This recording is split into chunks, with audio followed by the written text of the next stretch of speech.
Hello and welcome to episode 357 of the Thinking LSAT podcast. I'm Ben Olson, that's Nathan Fox. Together we're the co-founders of LSATdemon.com and the LSAT Demon Daily podcast. If you're listening to this today, Monday, July 2nd, 2022, be LSAT famous and get on the next show by emailing us today at help@thinkinglsat.com. We will get your email and we will record tomorrow. So we record every Tuesday. Today on the show, we got tons of emails. Thank you so much for writing in. And that's really what we got. We just got a mailbag of questions and we tried to answer your questions as best we can. From everything from a low diagnostic score to, people trying to decide whether to change their career. Guy who wants to walk 40. away from a $220,000 a year job. We had other people, talking about going to non-ABA accredited schools. Oh, can you, are there certain law schools where you can go to law school and then get to skip the bar exam? Yeah, it was just all over the place. We kind of rapid fire a bunch of different topics today. Yep. The next registration deadline for the LSAT is Tuesday, July 26th. That's for the September 2022 LSAT. You can always find the dates at lsat.link/dates. If you have not come to Nathan's free class, stop hearing me say that and just come. It's every other Thursday at 4 p.m. Pacific, 7 p.m. Eastern. All you need is a Demon free account, which you can get at lsatdemon.com. You can find Nathan's next class, which is going to be Thursday, July 14th, at lsat.link/Nathan.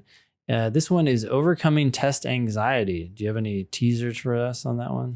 Oh, just, ways of giving the test less power and, deciding that this thing is a fun, easy game. I mean, to be honest, by the time you're ready for it, it should be a fun, easy game. If it's not, I don't think you're ready for it. So, ways to stop letting the LSAT freak you out and realize, that you should be gratefully enjoying a fun, easy game to play.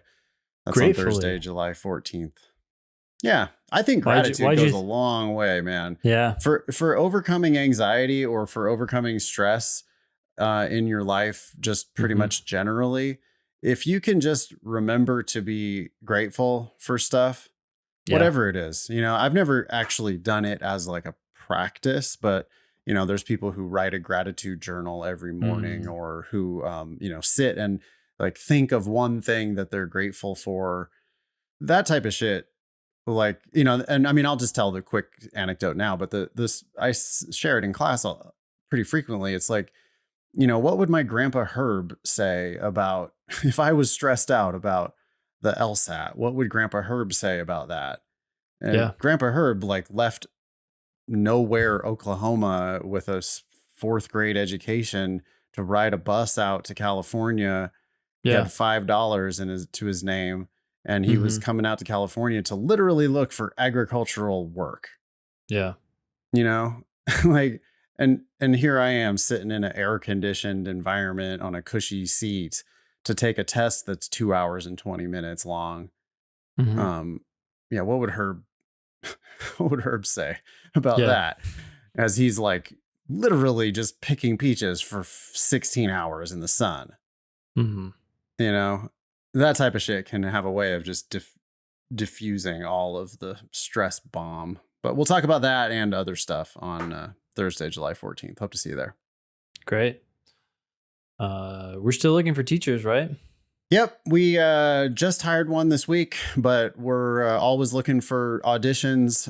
We're not going to hire everybody who applies. We need your 170 something LSAT official score report. We need a video of you teaching a game or a logical reasoning question. We're going to have you meet with Matt. If those things go well, we're going to have you meet with Matt to teach through a couple of random questions, which you should be able to do. If you're going to be an LSAT teacher, you need to be able to kind of think on your feet and just explain a couple random LSAT questions.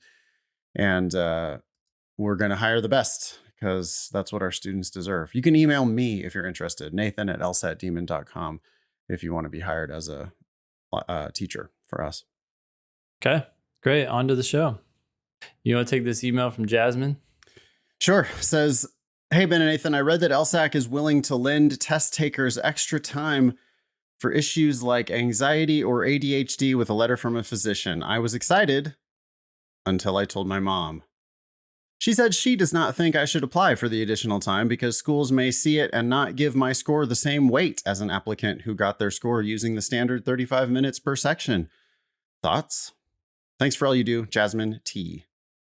It's a totally valid concern, but it's not something to worry about. A long time ago, they did know whether or not you got accommodations, but they no longer know that. So whether you get accommodations or not, the schools will not know that unless you voluntarily disclose it. So that should not be a concern as you make this decision. Yep. I like how you took that, Ben. I like how you said that's a totally valid concern, even though it's 100% not an actual concern on this test. But yeah, I like that. Jedi mind tricks. I like that. Yeah. Well, I guess what I was thinking is I was ready for, I was like, what is her mom going to say? Right. Sometimes people are like, oh, well, I don't think that's fair or something. I don't know. I was anticipating something and it's like, oh, actually, yeah, that could be a problem in some cases. It's not here, but legit question. Yeah. I will say though that students, applicants, they look like they're like go out of their way to try to tell on themselves though with accommodations. Yeah. Because when you write your personal statement about, learning differences, well, the law schools are not allowed to know that you got extra time on the LSAT. Yep. But if you tell them that if you write your personal statement about your battle overcoming ADHD, they're going to infer that you got extra time on the LSAT. Yeah. Now, will they discriminate against you for that? I don't know. I have no idea. But they can't discriminate against you for that if they don't even know you got extra time on the LSAT. So I would take pains not to disclose accidentally. And I think there are questions, we've speculated about this in the past, but there's law school applications that are like, ask questions like, hey, your score went up by 10 points. What happened? Mm-hmm. And I think that I think they must be fishing for, are you going to just disclose to us that you got extra time? Yeah. Because otherwise, why would they ask that question? It's a stupid question. Yeah. So I would just be real careful not to accidentally tell on yourself. In fact, I mean, I taught in class the other day on, we were generating ideas for personal statement topics. And one dude in class wanted to write about overcoming bipolar disorder. Mm. And I was like, well, but if you write about overcoming a, psychological, whatever, different mental brain difference, they're going to just infer that you had extra time. And this guy didn't even get extra time. Yeah.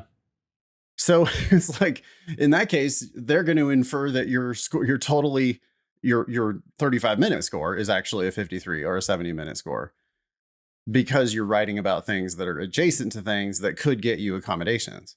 Yeah.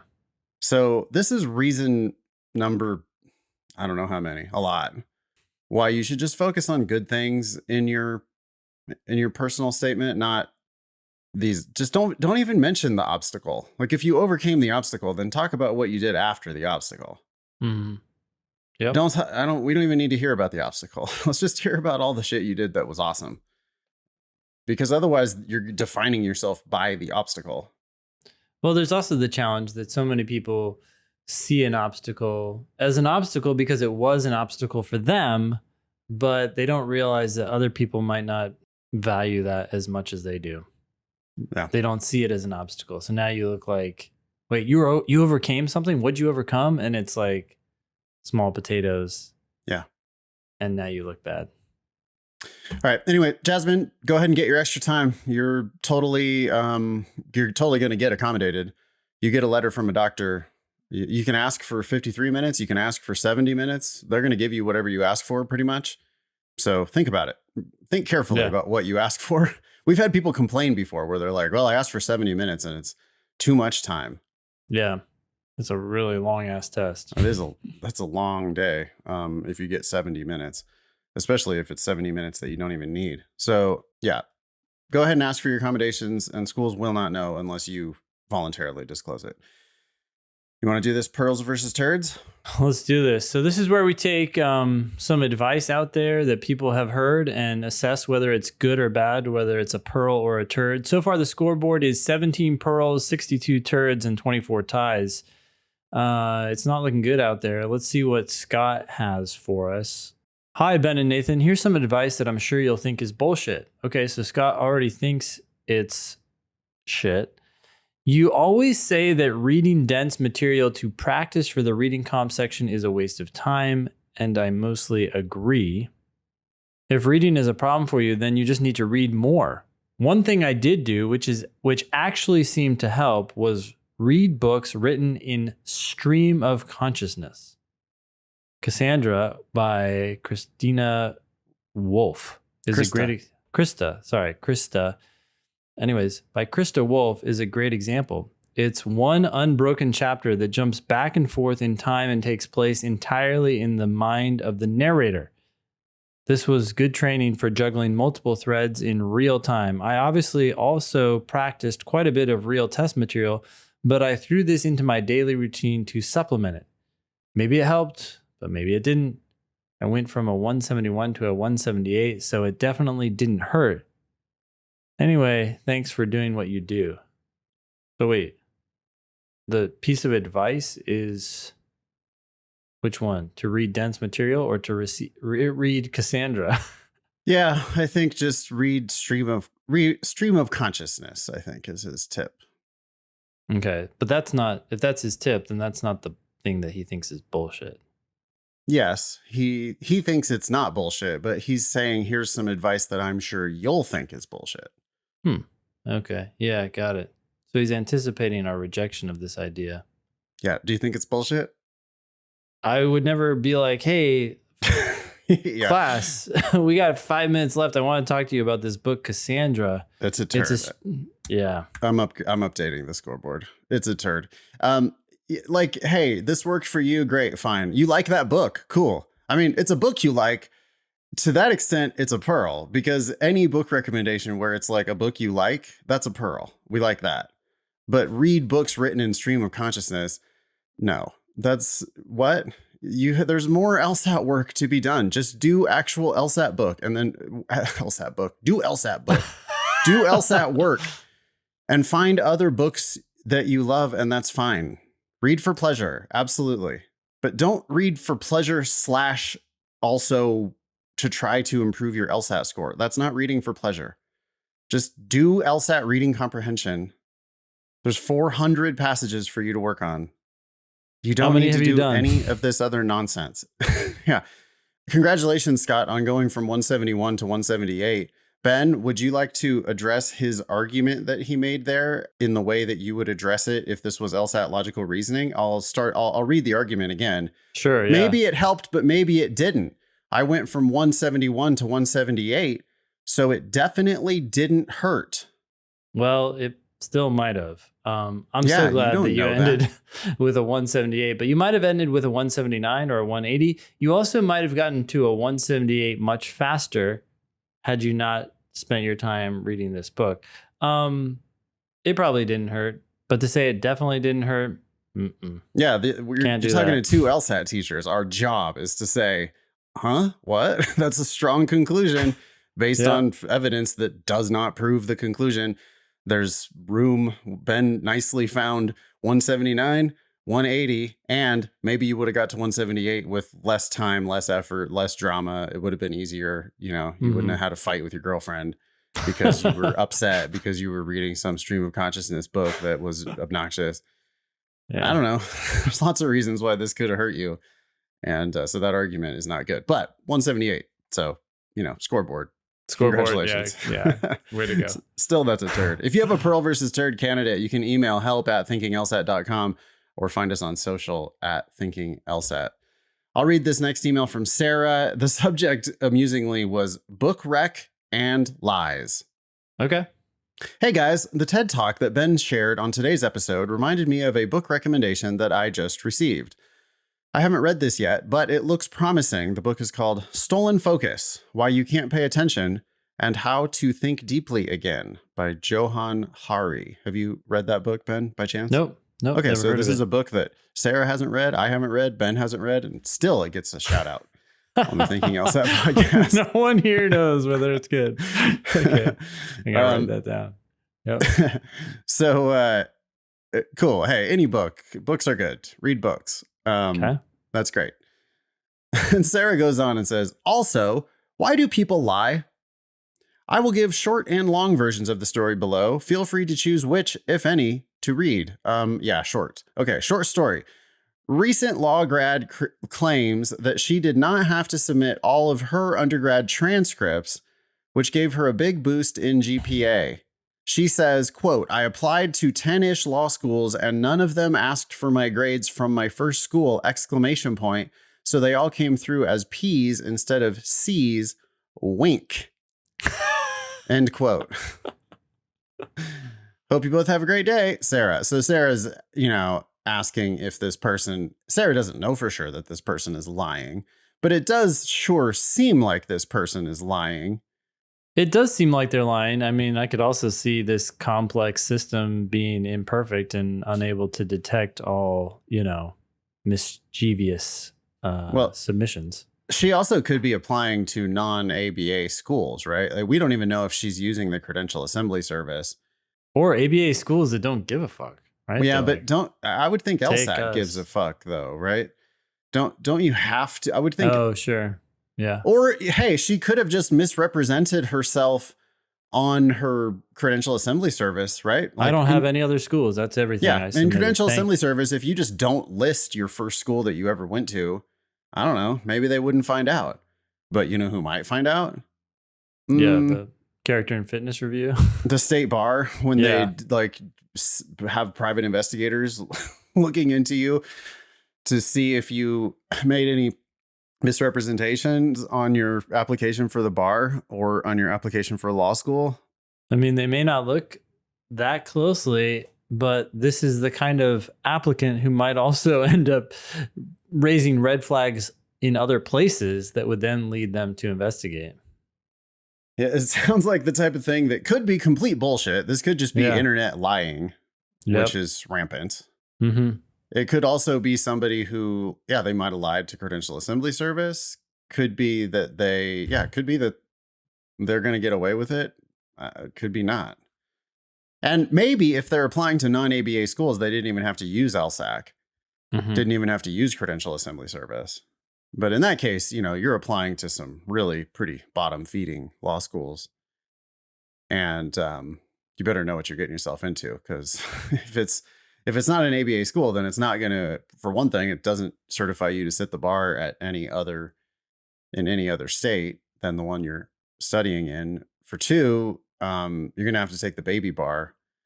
Well, that's actually good for you, because if you fail the baby bar and just fail out of school, then you're done. The school can only soak you for 1 year of tuition instead of 3 years of tuition. But anyway, don't know why people lie, Sarah. People do, though. It's weird. People, what? They lie to get ahead, right? It's a shortcut. Yeah, but like online, it's like lying to get likes, lying to get clicks, lying to get some dopamine from people following you on Instagram or whatever. It's gross. Alrighty. Well, thanks for writing in, Sarah. We hope you have a good day too. All right, what's this next one? It's just anonymous. Yep. Okay. Hello. I'm looking into applying for an online law school, Concord Law School, which is not ABA accredited, but is accredited by the State Bar of California. The pros are that it is significantly cheaper than an ABA accredited law school, and I can start as soon as this fall. I wouldn't need to wait until next fall. I would love Ben and Nathan's opinion regarding this. I think it could be great. It could also be terrible. If you work at a law firm and that law firm is going to hire you after law school and they're like, yeah, you just need to get your JD so that you can start working for us as an attorney, and we don't care where you get your JD, you just have to get your JD and pass the bar, then yeah, by all means, go to Concord Law School. Pay nothing relatively to go there. Get a JD that is not good anywhere besides California. You're going to have to take and pass the baby bar after your first year, but that's good for you. That's consumer protection. If you don't pass the baby bar, you should definitely give up. If you're like trying to go be a big shot attorney though, then this is a terrible idea. Like if you think you're going to just go out there and get yourself a big time job paying $100,000 a year from Concord Law School, you're not. No. You're also limited to California for your life, right? I don't know how that works. I don't know if bars, after you've been barred in one state, maybe there's a way to get barred in another There might be state. some reciprocity states, right? Yeah. I mean, I think the thing for anonymous is you really just got to make sure you talk to lawyers and ask this same question to them, not us. I mean, it's not like what do we think of Concord Law School? I mean, I think it's probably shittier than the worst ABA schools, but it charges prices that are a lot closer to the value than the shittiest of ABA schools. Sure. It's totally possible that if you're going to network your way into a job in the public defender's office, I could see it working.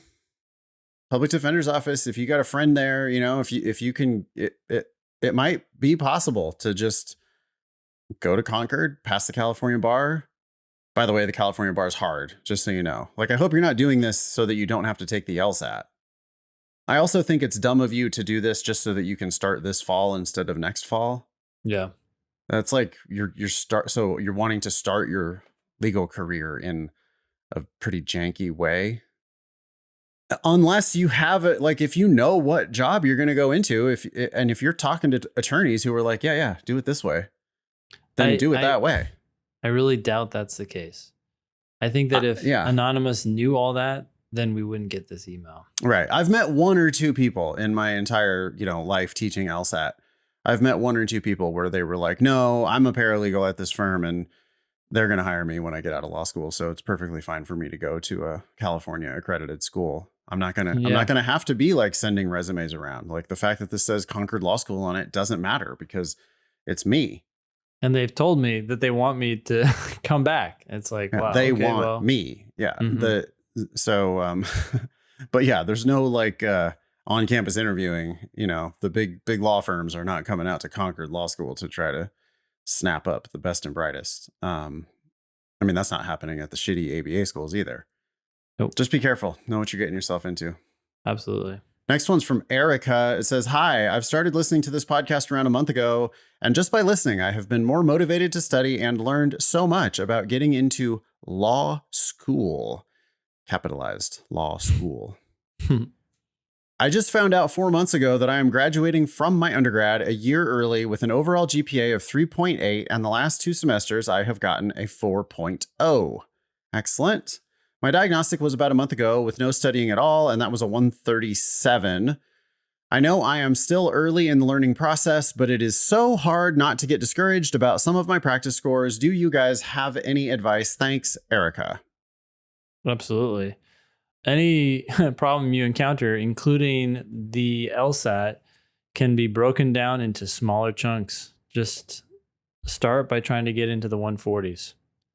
You're gonna be successful at this test if you can start making progress, even if that progress is small.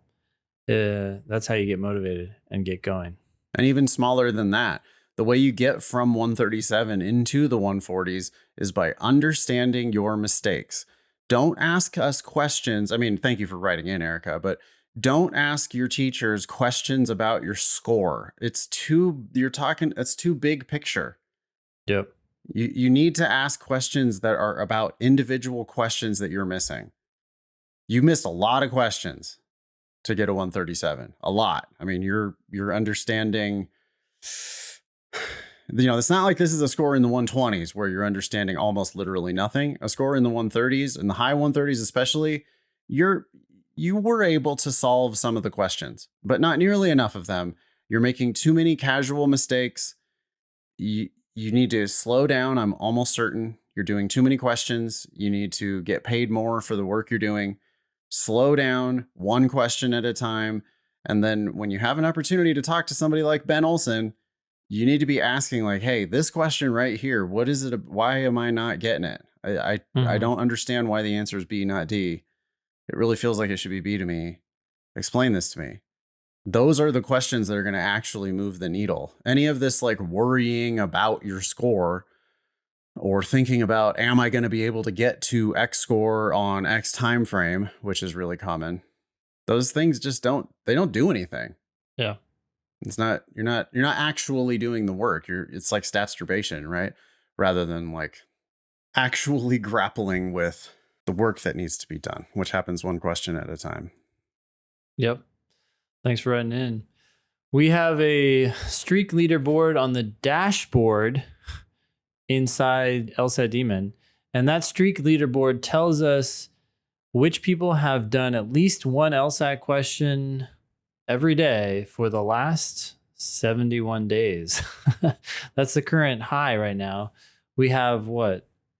It's a 5-way tie at the top. Oh, 5-way tie at the top with Michael, Grant, George, Garrett, and Colin.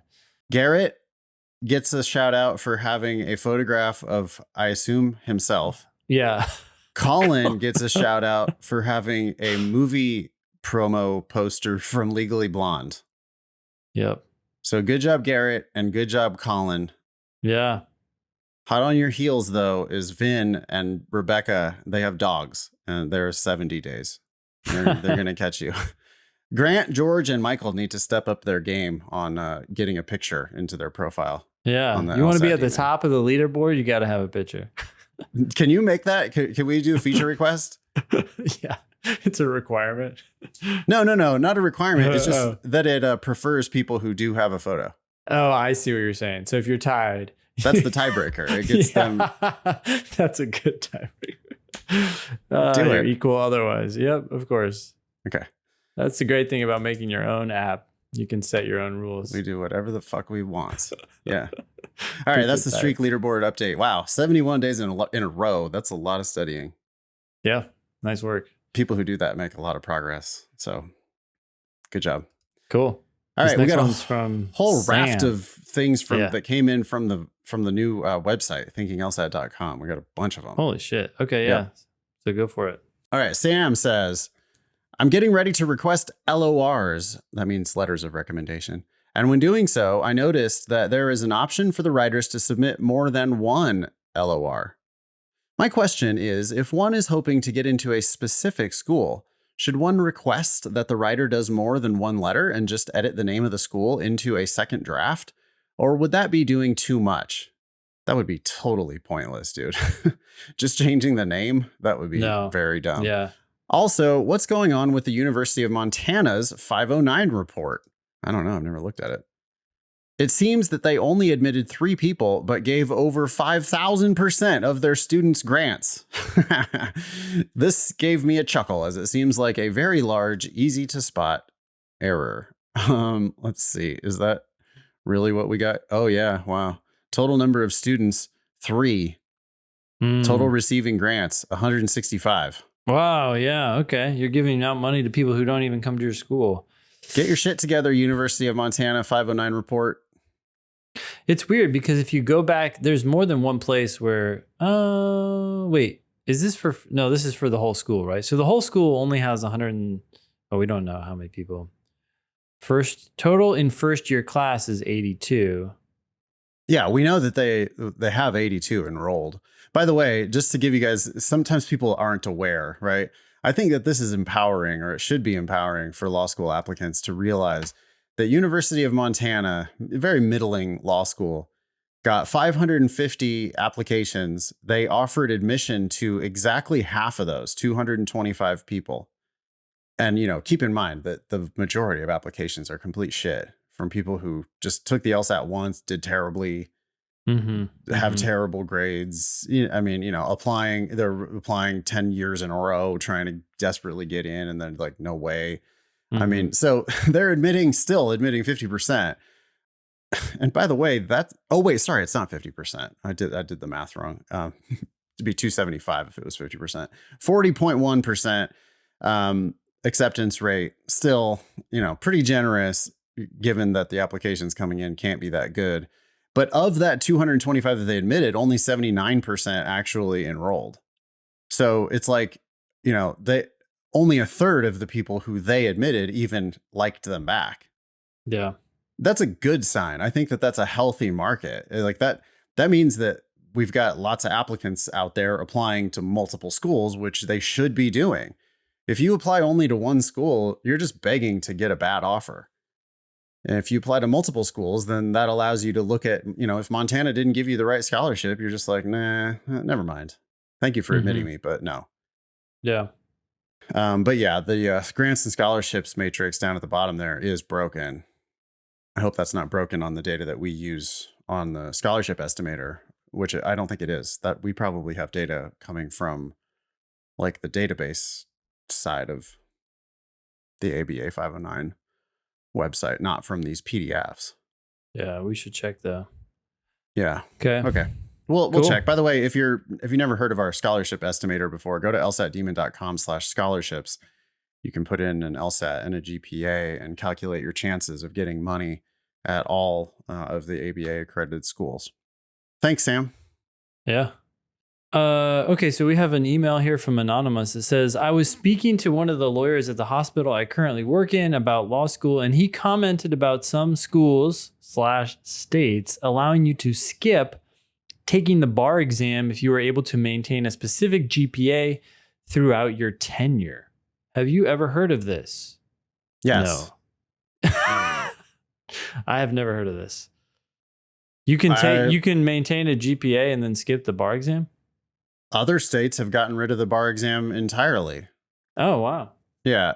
Like I believe Wisconsin, this anonymous very likely might be writing from Wisconsin or a similar state where it's like, I do believe it's Wisconsin that they just said, if you go to Wisconsin law school, I don't think it's every law school, but there's certain law schools that if you go to that school and you graduate like in good standing or whatever, then there's just no bar exam for you. Which that makes a hell of a lot of sense, by the way. What is the point of law school? What is the point of the ABA accrediting law schools? If you're not like, why would we have the ability to go to an ABA accredited school, but then not be allowed to practice law? Makes no sense. That's a good question. I see what you're talking about. At the University of Wisconsin-Madison Law School, it's called diploma privilege. Yeah. Yep. Yeah. Diploma privilege allows our graduates to secure a license to practice in Wisconsin without taking the bar exam. Wisconsin is one of the only states in the country that offers diploma privilege. I don't know if that's true, but maybe it is. Yeah. Well, I mean, I think it's a thing that people are advocating for, and I do think it makes a hell of a lot of sense. It would force the law schools to do a better job on the front end of admitting people that are qualified to practice law, and it would force the American Bar Association to do a better job of actually like being a watchdog in accrediting schools and not just letting every school admit as many people as they want and then just letting them sort it out on the like crash and burn and fail the bar exam. Like if you're going to unaccredit schools because they have too low of a bar passage rate, which they threaten to do and almost never do, the ABA. But if that's your game, well, then why not just give diploma privilege? I guess it's the state bars, though, that have to decide. It's probably not an American Bar Association decision to make. But I can see how a state bar would decide, like, yeah, no, if you go to a good school or whatever, then we just don't need you to also pass a weird exam.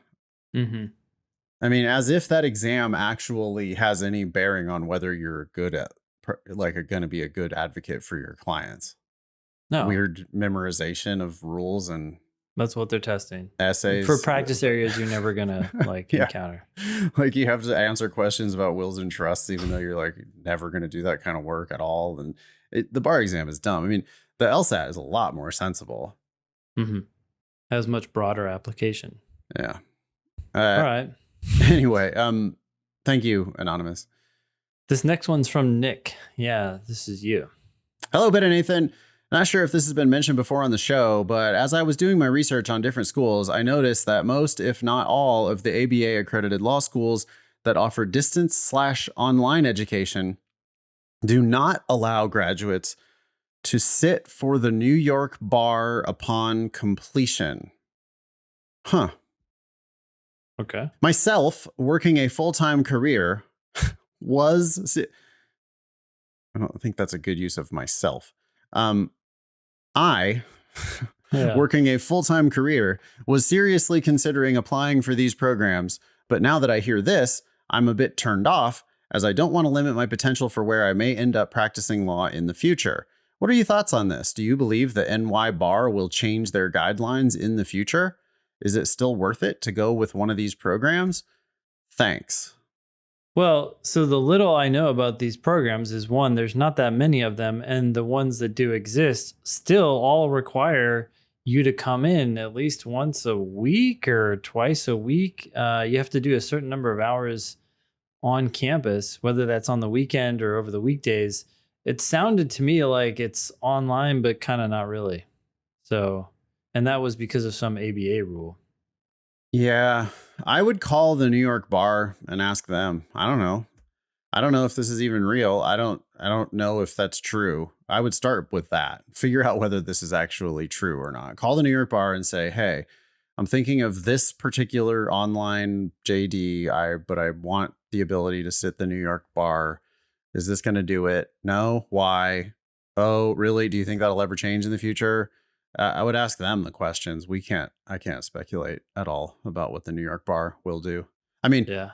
I can speculate that I believe online education is better. Like I'll be shocked if it doesn't go that direction. I understand that there's a lot of people with big, fancy offices on campus who want their students to come worship at the altar of, the dean on campus.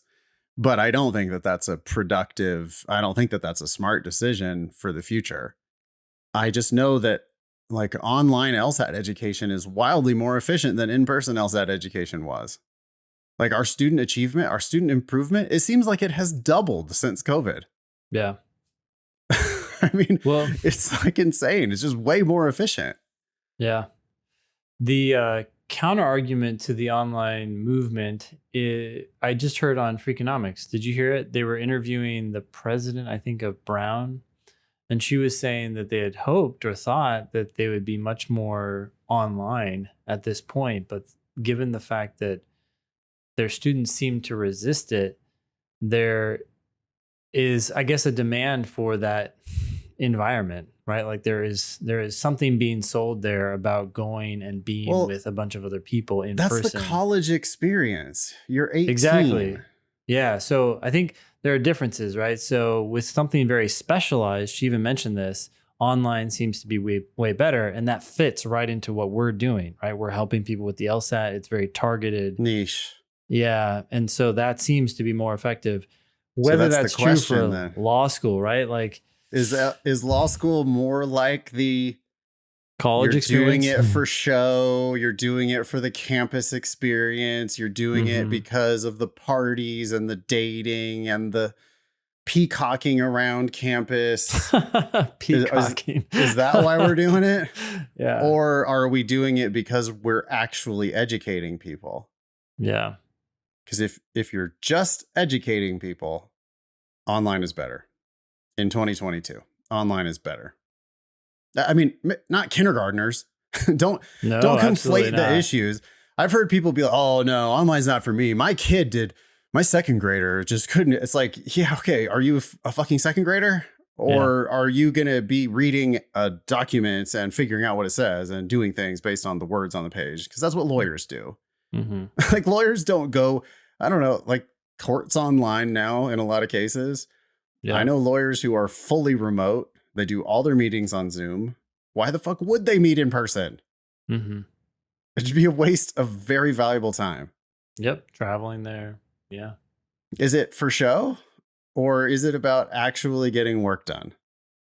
That's the question of in person versus online. I don't think it's too crazy to say that it might be for show. I agree. There's a Yeah. whole industry that is dedicated, and I was a part of, to train new attorneys because they can't do the work that the big firms need them to do. And Yeah. it's like, what were we doing for 3 years? So if law schools don't go increasingly online, we'll know that, yeah, okay, we see your game. Okay. Thanks, Nick. Call the New York Yep. bar. I don't know. Yeah. River. Okay, River writes, "Hey, Ben and Nathan, I'm currently studying to take the August 2022 LSAT and improve on my most recent practice test scores of 171 so that I may apply to schools like Harvard, Yale, etc. in September. Thank you all for the amazing help, by the way. About 6 weeks ago, I was diagnosed with thyroid cancer, and just yesterday I had my thyroid removed. We are pretty confident that the surgery was a success and that I am cancer-free." Wow, great. Cool. I like hearing about this after all this is done. I don't want to sound rude or insensitive here, but is cancer something I should include in my applications? No.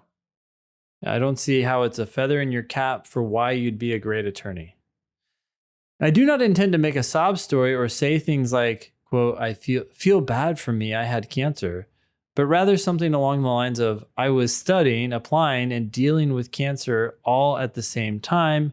Look how dedicated I am." Is that really the best thing about you, River? Like, is that your best foot forward? Do you want that to be your brand, Cancer Girl? Do you want that to, is that the thing you're going to hang your hat on? Yeah. Well, I had cancer and I studied for school in the LSAT and I applied anyway, even though I had cancer. Is cancer really the best thing about you? Is that what you're bringing to the table? Is the ability to study and apply while dealing with cancer? Maybe it is.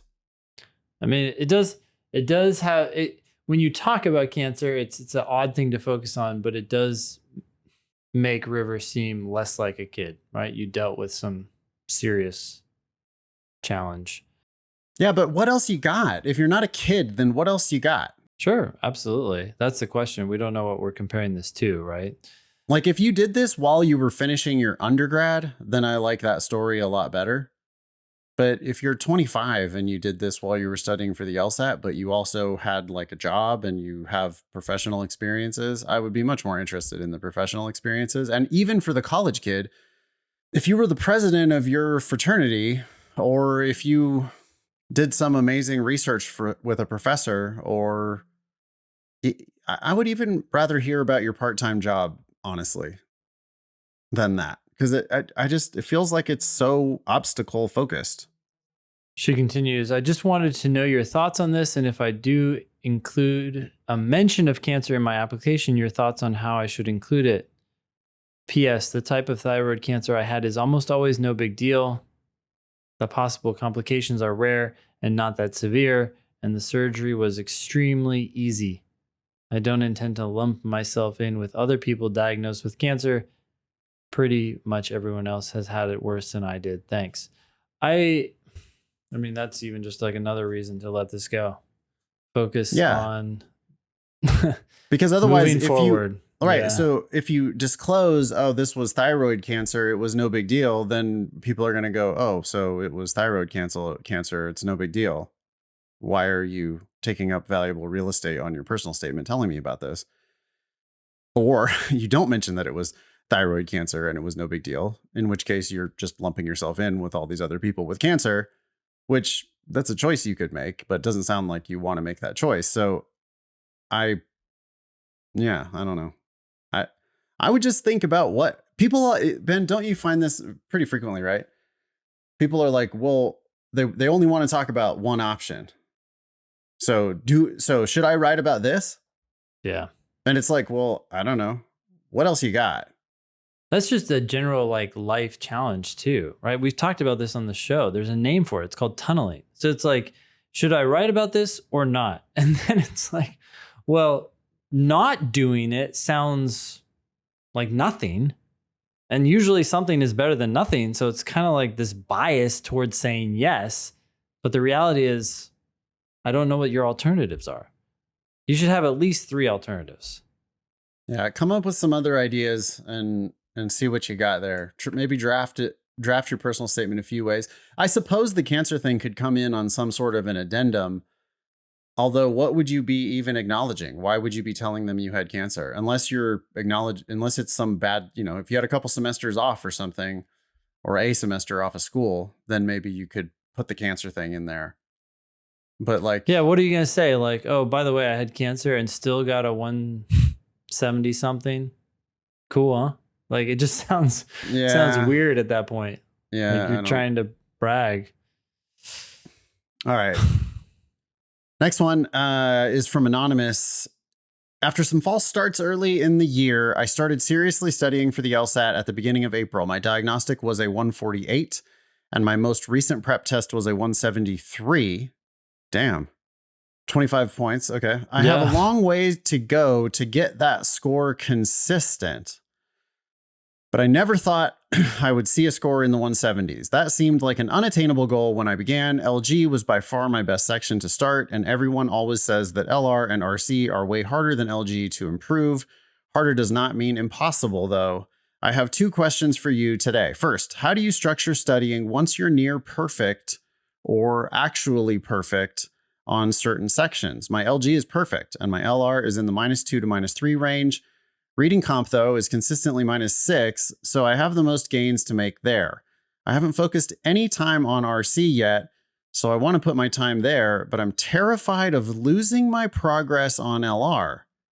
I'm sure it's irrational, but I worked hard to get where I'm at with LR.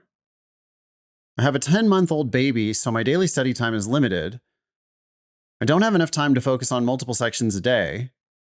Is it best to dedicate most of my time to RC at this point and then just have a day or 2 in my week dedicated to drilling LR and LG to keep those skills fresh? Second, I am a commercial fisherman. I have taken a huge step back from the industry since having a baby, but I'm going out on the boat for about a week in mid-July. I'll be living on the boat, working 24/7 and dead tired. Will taking this week off of studying drastically affect my score? I was thinking of buying a physical book of tests so that I can do a question here or there, but I know that I'll be exhausted and probably have no time anyways. Unfortunately, I can't really turn down making 5,000 plus in a week on the boat. I'm signed up for August and September, so I am scared of losing my momentum ahead of those tests. I appreciate any advice you can offer. From Anonymous. You feel the stress just... Yeah. Anonymous, you're going to be just fine. Yeah. Don't study on the boat. That sounds like a nightmarish place to study. When it comes to reading comp, yeah, you should turn your focus to it, but don't stop doing LR and LG. Just do them less. So maybe twice a week, you do some logical reasoning and games. And I don't care that you don't do logical reasoning or games on a given day. You don't have time because you have a baby, do reading comp that day, do LR the next day. It just, like, you're overthinking what's going to happen. You are not going to regress the way you think you are. Broadly, just stop trying to control everything so much. You're searching for consistency is not really the right thing to search for. You're always going to have randomness until you're perfect. Like, you might get perfectly -0 on games, and eventually you might get perfectly -0 on LR. But as far as this, like, I'm looking for consistency at 173, you're not going to ever have consistency at 173. That's always going to be a 167 through a 180. You know, I want to point something out there. The variance actually never goes away, even when you get perfect. It's just that you don't see the variance anymore because you're so much better than perfection that even on your off days, you're still perfect. At least even your bad days are still 180. Yeah. Yeah. That's a good point. Yeah. I should make that point, that even when you do squish up against the end of the scale, yeah, the bell curve of your scores will look squished, but the bell curve of your ability performance and your days is still centered around, 180 or even above 180. Yeah. Interesting. Okay, cool. Yeah. Variance is your friend, man. Law schools only care about your highest score. So it's, yeah, ideally you'd get to -0 on every section. That would be great. But that's the only student who's ever going to be consistent score wise. And everybody else is always going to have ups and downs. So when you come back off the boat, you could be right where you were at. You could be a little bit higher. You could be a little bit lower. That's because variance just is a thing. As far as how to structure your limited study time, most of our students are, they're either students or full-time employees or some combination of work and school. And so you're not alone in that. I mean, a 10-month-old is a special challenge, of course, but that's not unique either. Check out, if you can find it, you can probably just Google it, my blog post called 1 Hour LSAT. I taught a class on LSAT Demon called 1 Hour LSAT, and there's a public blog post called 1 Hour LSAT that gives you maybe an idea of how to structure your time when you just have an hour. But it's basically like, hey, do a mix of all 3 sections. Do more of the stuff you're the worst at. Yep. It's not rocket science. And it's okay if you do all reading comp one day. Yeah. Oh, no, I mean, I think that's only sensible. Like, you're not going to be doing a mix every day. Yeah. You're going to do a mix from day to day, LR today, RC tomorrow, games the day after that. It's not. And then if you want to do more RC, go back to RC. So you're like kind of have a little bias toward RC, but you're still shaking it up. Just don't take if you're studying, don't take 2 weeks of not doing a certain area. I would never do that. No. If you're studying, mix it up day to day today. But take a week off by all means. Geez, try to get some sleep on the damn boat. Anonymous, you used 2 words in here that I want to talk about. You said you're terrified and you're scared. You are going to be just fine. Just let go. Maybe you need to take up meditation. It will take 10 minutes of your day, but it might radically change how you feel about this test and other things. If you're going to be terrified or scared of anything, you should be terrified or scared of dying on that boat or being maimed. I mean, that's actually scary shit. The LSAT is a fun, easy game for you. You're scoring already in the 170s. You understand the test. You know how easy the questions are. So you need to just decide. Yeah, it's the LSAT. I'm going to put it in its little box. And when I go play that game, I go play that game. But you shouldn't be, being terrified of it is not the way to go. Yep. Cool. Well, thanks for writing in and good luck. Give us an update maybe when you get your final score. Yeah. We have the next one here from James. James says, greetings. Thanks for providing a great tool and an enjoyable podcast. I have been preparing with LSAT Demon Premium for about 2 months, and I am making measurable progress from a 154 diagnostic in early May to practice tests now in the low to mid 160s. My target score is high 160s. By the way, you had a high diagnostic with 154. I would shoot for higher than the high 160s. Yeah. Which I hope to achieve for application this fall. Unfortunately, I was a lousy undergraduate student and have an LSAT GPA or LSAC GPA of 3.0. Law would be my second career. I turned 40 in 2023. Notionally. What does that mean? Notionally. I don't understand that word. People shouldn't use words that are going to make Ben Olson stumble. Ben's he's not a good reader out loud, but he is a good reader of words. He has a good vocabulary. He's going to look up notionally and tell us what it means. Okay. Theoretical? Yeah. Speculative? Okay. Theoretically. It means theoretically. Okay. Theoretically during 1L. Okay. I am looking at schools in MA, so mergers and acquisitions, presumably. No, Massachusetts. Massachusetts. Okay, I'm just jumping the gun here. I'm looking for schools in Massachusetts for family reasons and find Suffolk's second year accelerated JD particularly appealing. 2 year. What did I say? Second year. Jeez Louise. I know many lawyers and am familiar with the work they do. I can see myself doing that work. I have two motivations for a career change. One, / reduce travel away from home. Current job is 70% travel. Two, / work with my father, who is principal of a well-established small firm. My goal is to create a more stable and enjoyable life for my family and eventually assume dad's practice when he chooses to retire. My father is in his late 60s, so this is a fleeting opportunity towards the end of his working years. This course of action would require me to walk away from a successful career in defense, move to a higher cost of living area, and subsist on minimal income until employed as an attorney. A compelling factor, Complicating. A complicating factor. I have 2 children with 2 more on the way. I like your advice to avoid paying for school, but the living expense for a family of 6 in the greater Boston area concerns me more than tuition. So my question is this.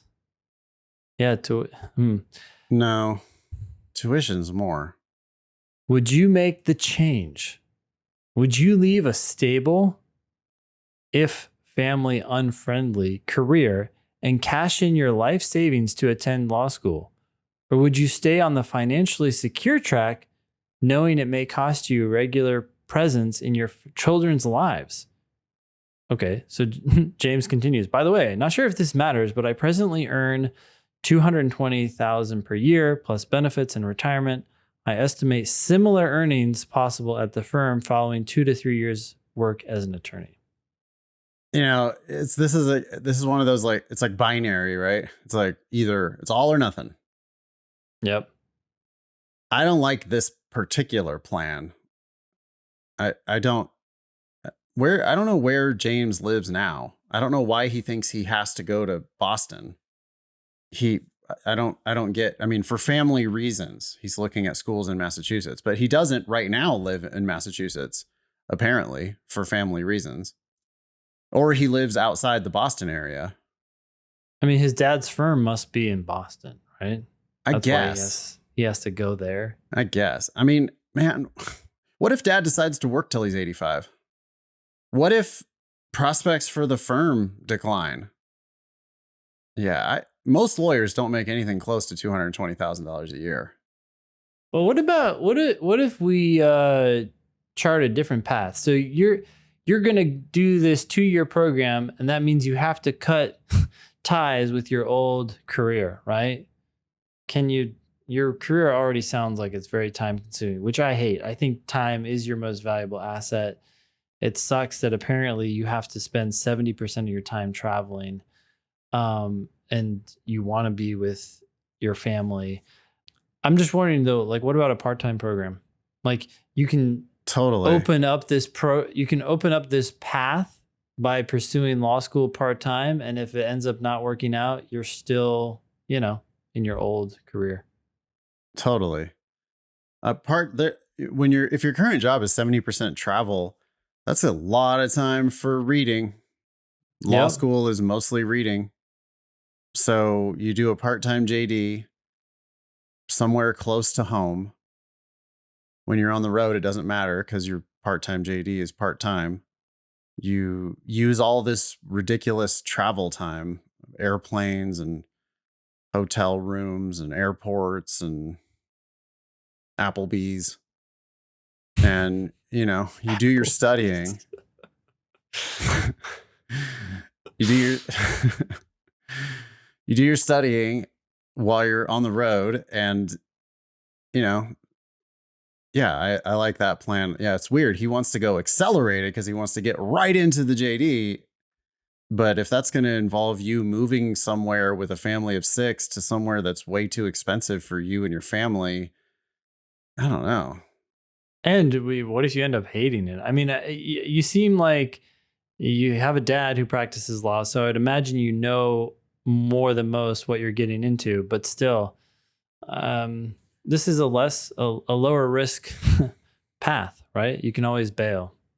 Get a 170 something, by the way, and make sure you're going to law school for free. The last thing you want to do is cash in your savings. Mm. Are you kidding me? Cash in your life savings? Absolutely not. Absolutely not. Don't touch that. In no circumstances. Yeah. No. That's for the circumstances where one of your kids has brain cancer or something. Yeah. Like that's not for fucking law school. Oh my God. No. You make a good living. That's great. You've got some financial security for your family. That's great. If dad really wants you in the firm, then there should be lots of ways that you could transition into that. I would also want to know what that deal looks like with his dad. Like I would want to know what that firm looks like. I would want to know how dad feels about this transition process. I would want that to be a sure fucking thing, like slam dunk. Mm-hmm. And that depends on what your relationship is like with your pops and whether he's going to actually be willing to let go of the firm. And I mean, that could be a win, right? When he retires, if he transfers it to you, wow, you'd be the owner of a firm. just take the whole firm. Yeah. Yeah. So it could be huge, but yeah, I would take the lower risk path. I would only do that though. Like that should be millions. If he's like, he's going to transition into law after 2 or 3 years of work as an attorney and still only make $220,000 a year. Well, and he sounds a little unsure too. Right. And that sounds like kind of unlikely. I don't know, man. I would not let go of that job. Not until you're sure that this is going to transition you into more financial stability. Also, what about renegotiating things with your job? I mean, like, do you have to travel 70% of the time? Is that really required? You have to do these face-to-face meetings? Like, they like you enough that they're willing to pay you $220,000 a year. Surely in 2022, there is some way to avoid 70% travel. What did you do during COVID? I mean, why can't you do more of that? Great question. What did you guys do? Thanks for writing in, James. Yep. If you have questions about the LSAT Demon, email help@lsatdemon.com. If you have questions for the show, email help@thinkinglsat.com. You can always check out our other podcast, LSAT Demon Daily. That was episode 357 of the Thinking LSAT podcast. Thanks all y'all for listening. Nice knowing you. Don't pay for law school.